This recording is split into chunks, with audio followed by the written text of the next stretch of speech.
Pemirsa, PT Freeport Indonesia (PT FI) melaksanakan upacara pengibaran bendera merah putih pada peringatan Hari Ulang Tahun ke-79 Kemerdekaan Republik Indonesia. Upacara pengibaran bendera ini dilakukan secara serentak di 4 lokasi kerja di 3 provinsi.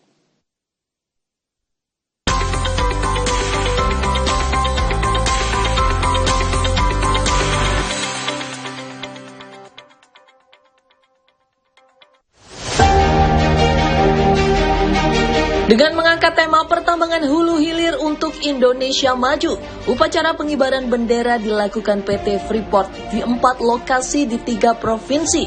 Salah satunya di area PT FI Tembagapura yang berlangsung pukul 8.45 waktu Indonesia Timur.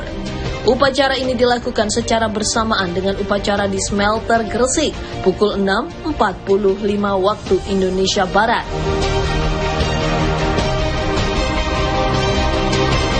Salah satunya di area PT FI Tembagapura yang berlangsung pukul 8.45 waktu Indonesia Timur. Upacara ini dilakukan secara bersamaan dengan upacara di smelter Gresik pukul 6.45 waktu Indonesia Barat.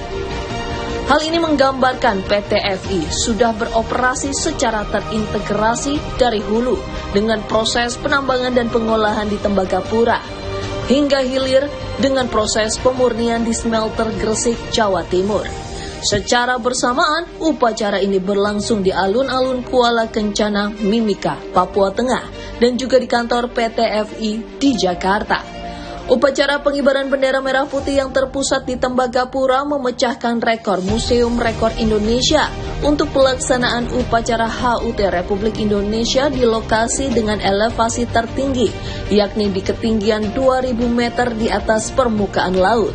Dalam kesempatan yang sama, PT FI juga memberikan penghargaan kepada 665 karyawan yang telah mendedikasikan dirinya selama 5-35 tahun. Penghargaan itu diberikan langsung oleh Presiden Direktur PT FI, Tony Wenas, setelah upacara pengibaran bendera. Selepas upacara HUT Republik Indonesia, berbagai hiburan disajikan. Di antaranya penampilan tarian tradisional dari berbagai daerah. Paduan suara dan hiburan musik juga jadi pelengkap momen kebersamaan di Tembagapura. Salah satunya penampilan dari band Raja. Presiden Direktur PT FI Tony Wenas menjelaskan upacara pengibaran bendera memperingati kemerdekaan Indonesia di PT FI mengangkat subtema pertambangan hulu hilir untuk Indonesia Maju. Smelter di Gresik ini akan selanjutnya mulai berproduksi pada minggu keempat bulan Agustus ini dan menurut rencana akan diresmikan oleh Bapak Presiden Joko Widodo.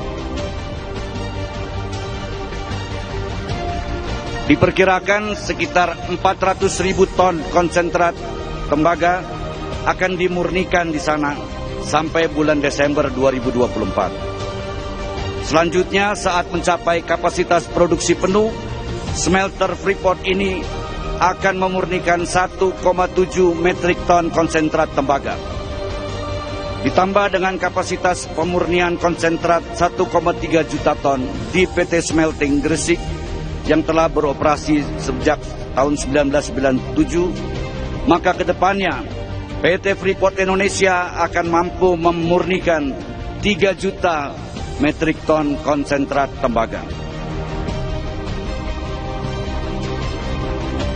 Kita semuanya perlu berbangga, namun tidak menjadi sombong, bahwa tambang bawah tanah terbesar di dunia ini telah terintegrasi dengan smelter tembaga single line yang juga terbesar di dunia. Dan bersama PT Smelting akan menghasilkan katoda tembaga sekitar 1 juta ton per tahun yang menjadi produsen katoda tembaga terbesar di dunia. Hal ini sejalan dengan komitmen PT FI untuk mendukung kebijakan hilirisasi pertambangan yang diamanatkan oleh pemerintah Indonesia. Seperti diketahui, PT FI pada Juni 2024 telah menyelesaikan pembangunan dan mulai mengoperasikan smelter tembaga single line terbesar di dunia. Smelter itu dibangun di area seluas 100 hektar di kawasan ekonomi khusus Gresik, Jawa Timur. Hal itu menandakan bahwa tambang bawah tanah terbesar di dunia telah terintegrasi dengan smelter tembaga single line terbesar di dunia. Bersama PT Smelting, Freeport akan menghasilkan katoda tembaga 1 juta ton per tahun, menjadikan Freeport Indonesia sebagai pertambangan tembaga hulu hilir terbesar di dunia.